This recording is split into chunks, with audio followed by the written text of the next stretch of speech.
बादलों ने आसमान को कुछ ऐसे ढक रखा था जैसे कि आसमान को किसी काले रंग के चादर से लपेट दिया गया हो। ठंडी ठंडी हवा बह रही थी। कॉलेज के हॉस्टल की खिड़की से बारिश को निहारते अंकित को अपने गांव की बहुत याद आ रही थी। सामने का बड़ा सा पीपल का पेड़ बिना हिले डुले बारिश में भीग रहा था। उस पेड़ को देखकर उसे अपने गांव का पीपल का पेड़ याद आ रहा था। पूरे गांव में उस पेड़ के बारे में ना जाने कितनी बातें कही जाती थी।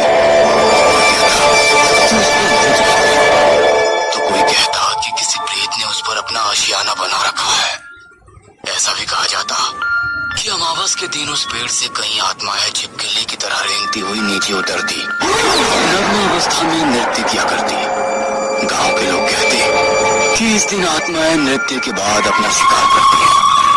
अमावस की अगली सुबह उस पेड़ के नीचे खून ही खून गिरा मिलता।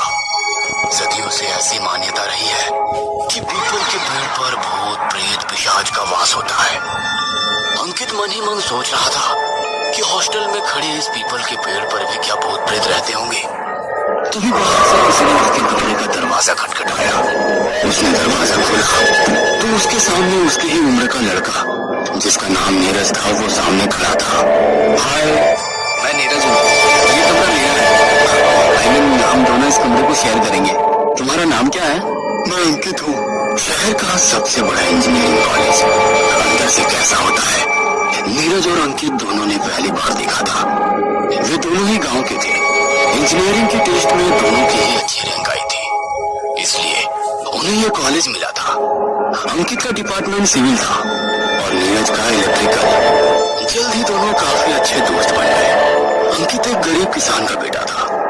उसके पिता के ऊपर बहुत कर्ज था।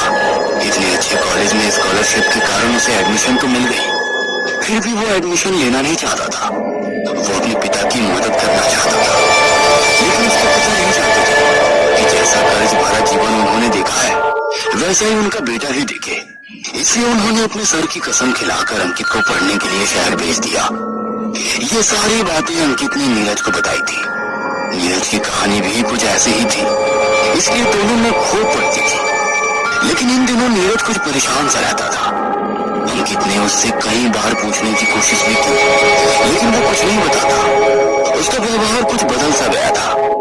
कई बार तो वो रात को जागकर उस पीपल के पेड़ की ओर घूरता रहता था। एक दिन जब वो कॉलेज से हॉस्टल के कमरे में आया तो उसके सिर पर पट्टी बंधी थी।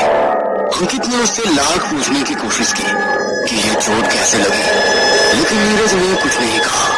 अंकित ने ये भी नोटिस किया कि नीरज इन दिनों